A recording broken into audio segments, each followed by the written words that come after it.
Hello friends, welcome back to my channel Jayshree stitching में आप सभी का स्वागत है। तो फ्रेंड्स, ब्लाउज स्टिचिंग करते वक्त अगर आपके भी ब्लाउज में आगे पीछे का पल्ला छोटा बड़ा हो रहा है तो उसके लिए मैंने इस वीडियो में बहुत ही महत्वपूर्ण जानकारी दी है। इस वीडियो को प्लीज़ पूरा देखिएगा और वीडियो अच्छी लगे तो एक लाइक ज़रूर कर दीजिएगा। चैनल को सब्सक्राइब नहीं किया तो प्लीज़ चैनल को सब्सक्राइब कर लीजिएगा। तो देखिए, इस प्रकार से मैंने ये पीछे का पल्ला पहले से रेडी करके रखा हुआ है। अब हमें सामने के पल्ले की तरफ ध्यान देना है। तो देखिए, इस प्रकार से मैंने ये साइड पार्ट और कटोरी को रेडी करके रखा हुआ है। तो ये मैंने दोनों तरफ के रेडी करके रखे हैं। यहाँ पर आप देखिए, कटोरी को साइड वाले पार्ट के साथ इस प्रकार से बराबर हम मिला के रखेंगे तो आपको दिखेगा कि जो कटोरी है वो नीचे से इस तरह से बड़ी हुई दिखेगी। तो इस तरह से आपको सिर्फ 1 इंच तक ही कटोरी को बड़ा रखना है। उससे ज़्यादा अगर हो तो आपको वहाँ से छाँट लेना है कपड़े को। तो देखिए, कितनी कटोरी हमारी बड़ी है उसके लिए हम इस तरह से चेक करेंगे। तो इस तरह से कटोरी को रखेंगे और बराबर मिला के हुए रखेंगे। और देखिए, यहाँ पर ये कितनी बड़ी है, तो ये यहाँ पर लगभग 1 इंच तक बड़ी दिख रही है, बड़ी हुई है आगे की तरफ। तो यहाँ पर हमें सिर्फ आधा इंच यहाँ पे कटोरी को आगे की तरफ बड़ी हुई रखना है, क्योंकि सिर्फ आधा इंच तक ही हम रख सकते हैं, ठीक है। और बाकी का जो आधा इंच है उसको हमें यहाँ से कम कर लेना है। तो देखिए, इस प्रकार से कटोरी को रखेंगे, सीधी साइड के ऊपर सीधी साइड रखेंगे दोनों कटोरियों की। और नीचे से देखिए, मैं यहाँ पे सिर्फ 3 पॉइंट तक ही इसको कट करूँगी। आधा इंच तक मैं यहाँ पे कट नहीं कर रही हूँ, क्योंकि देखिए कभी कभी क्या होता है कि ज़्यादा अगर कट कर लेते हैं तो कटोरी छोटी पड़ जाती है। तो आपको यहाँ पे इस तरह से 3 पॉइंट तक ही यहाँ से छाँटना है। तो यहाँ अगर हम आधा इंच तक ऊपर की तरफ छाँट भी लेते हैं तो भी ये कटोरी एकदम परफेक्ट बैठेगी, ठीक है। लेकिन मैंने यहाँ पे सिर्फ 3 पॉइंट ही यहाँ से छाँटा है कपड़े को। अब चलिए एक बार हम यहाँ पर कटोरी को और चेक कर लेते हैं कि जो हमने कटिंग किया है, कपड़े को छाँटा है नीचे से। तो अब हम कटोरी यहाँ पे लगा के देखते हैं कि ये बराबर आ रही कि नहीं। तो यहाँ पर आप देख सकते हैं, यहाँ पर कटोरी बराबर यहाँ पे फिक्स हो रही है। तो चलिए अब हम कटोरी को साइड पार्ट के साथ अटैच कर लेते हैं। तो यहाँ पर पक्का कर लेंगे सबसे पहले सिलाई को, और यहाँ से आधा इंच की दूरी से सिलाई लगाएंगे, या फिर आप जितना सिलाई मार्जिन लेकर सिलाई करते हैं उतना सिलाई मार्जिन लेके यहाँ पे कटोरी को अटैच कर लीजिएगा। तो यहाँ पर ऊपर से मैंने जो कोना निकला हुआ था कटोरी का उसको कट कर लिया। तो इस तरह से देखिए, जो कोना निकलता है ना बाहर की तरफ, तो वो सिर्फ आधा इंच तक ही बाहर निकला हुआ रहता है। तो उसको हमें यहाँ से कट कर लेना होता है, ठीक है। तो यहाँ से हम इसको थोड़ा सा छाँट लेते हैं। तो देखिए, नीचे की तरफ अगर आधा इंच तक अगर हम कट कर लेते तो वो बराबर हो जाता। तो यहाँ से कोई बात नहीं, हमने थोड़ा सा इसको ऊपर से छाँट लिया 1 पॉइंट तक। अब यहाँ पर देखिए, इस प्रकार से अब हम बेल्ट को अटैच करेंगे। बेल्ट मैंने पहले से रेडी करके रखा हुआ है। अब सबसे पहले हम पीछे का पल्ला लेंगे बेल्ट अटैच करने से पहले, और यहाँ पर चेक करेंगे। तो इस प्रकार से देखिए, आर्मोल से आर्मोल मिला के रखेंगे, शोल्डर से शोल्डर मिला के रखेंगे दोनों पार्ट्स का। अब यहाँ पर आप देख सकते हैं कि सामने का और पीछे का जो आर्मोल है वो बराबर दिख रहा है। तो इसको हमें यहाँ से आधा इंच अंदर की तरफ छाँट लेना है। तो देखिए, जब हम एक साथ बहुत सारे ब्लाउज कटिंग कर लेते हैं तो उस समय कटिंग करते वक्त इस तरह से देखिए, जो कपड़ा है हमारा एक्स्ट्रा कट जाता है। तो जो हमारा जो आर्मोल का शेप है कभी कभी इस तरह से कम हो जाता है। तो इसको हमें स्टिचिंग करते वक्त ध्यान देना होता है। तो यहाँ पर अब देखिए, ये जो गैप है ना, ये आधा इंच की रहनी चाहिए। तो इसको आप एक बार ज़रूर चेक कर लीजिएगा, इसमें भी आपके आर्मोल में प्रॉब्लम आ सकती है। तो इस तरह से चेक कर लेंगे एक बार। अब हमारी जो बेल्ट है वो 2.5 इंच की है।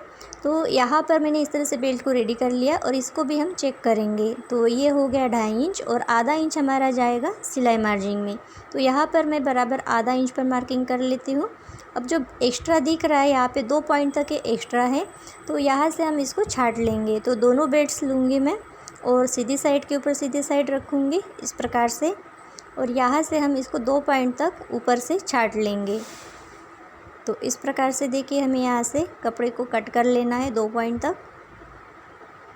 यहाँ पर अब हमारा बेल्ट यहाँ पे एकदम रेडी है ब्लाउज में लगाने के लिए। तो इस प्रकार से देखिए, यहाँ पर हम सीधी साइड के ऊपर सीधी साइड रखेंगे दोनों पार्ट्स की और बेल्ट को अटैच करेंगे। तो इस प्रकार से देखिए, जितना आप सिलाई मार्जिन लेकर सिलाई करते हैं एक जैसा सिलाई मार्जिन होना चाहिए, कम ज़्यादा नहीं होना चाहिए, ठीक है। तो इस प्रकार से मैं यहाँ पे आधा इंच की दूरी से इस सिलाई को लगाऊंगी। अब एक सिलाई और लगाएंगे यहाँ पर। तो देखिए, डबल सिलाई मैंने यहाँ पे लगा दी है। अब देखिए, यहाँ पर बेल्ट को सीधा करेंगे और नाखून से क्रीच कर लेंगे। नाखून से क्रीच करने से क्या है कि जो सिलाई होती है ना उसमें फिनिशिंग दिखती है। तो नाखून से क्रीच कर लीजिएगा एक बार।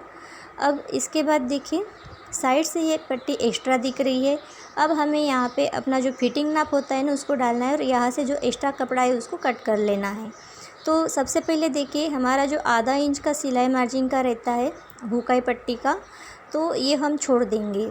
ये देखिए ये आधा इंच हमारा हुकाई पट्टी में चला जाता है। अब कमर है यहाँ पर 34 इंच, तो उसका हम 4 पार्ट लेंगे 8.5 इंच, और यहाँ पर मैं 1.5 से 1.25 इंच का सिलाई मार्जिन ले लूँगी। इसी प्रकार से हम ऊपर की तरफ भी चेस्ट का मार्किंग कर लेंगे, तो ऊपर भी हम आधा इंच छोड़ लेंगे इस प्रकार से। अब 36 इंच चेस्ट है तो उसका 4 पार्ट लेंगे 9 इंच, और 9 इंच पर हम मार्किंग करेंगे। आपका जितना भी चेस्ट साइज हो उतना आप ले लीजिएगा। और यहाँ पर सिलाई मार्जिन लेंगे 1.25 इंच का। अब सीधी लाइन खींच देंगे इस प्रकार से।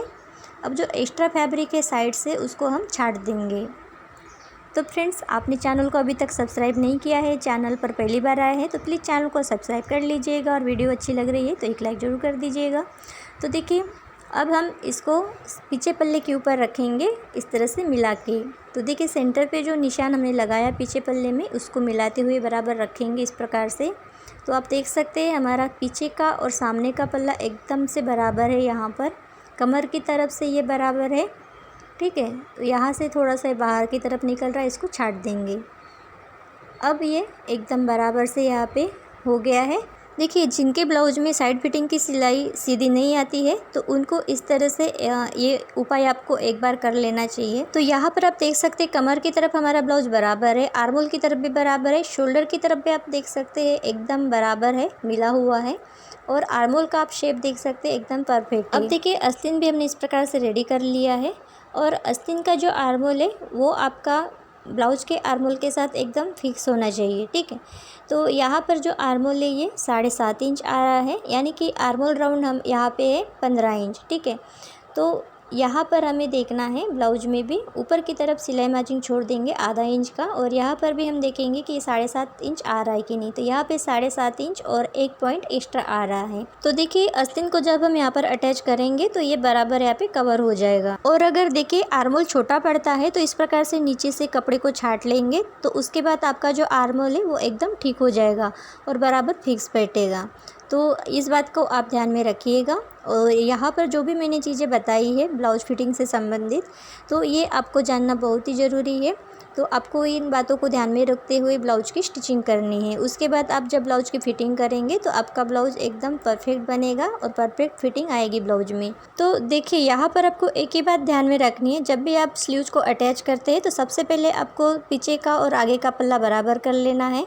यहाँ पर मैंने पीछे का पल्ला पहले से रेडी करके रखा हुआ था। अगर आप बाद में रेडी करते हैं तो सामने के पल्ले को पीछे पल्ले के साथ मिला के देखेंगे, और वहाँ पर अगर एक्स्ट्रा फैब्रिक है तो इस तरह से आपको बराबर मिला के रखना है। और आधा इंच का जो सिलाई मार्जिन होता है उसको छोड़ के जो एक्स्ट्रा कपड़ा होता है उसको कट कर लेंगे और बराबर कर लेंगे। हाँ, लेकिन आपको यहाँ पे एक बात का ध्यान रखना है कि आपके ब्लाउज की जो लंबाई है वो कम नहीं होनी चाहिए। तो इसके लिए आपको सबसे पहले पीछे का पल्ला रेडी करना है, उसके बाद ही सामने का पल्ला रेडी करना है, तभी आपका ब्लाउज की लंबाई भी बराबर रहेगी और फिटिंग भी अच्छी आएगी। और इस प्रकार से जब आप सामने का और पीछे का पल्ला बराबर कर लेंगे तो आपके दोनों पल्ले बराबर रहेंगे और छोटे बड़े नहीं होंगे।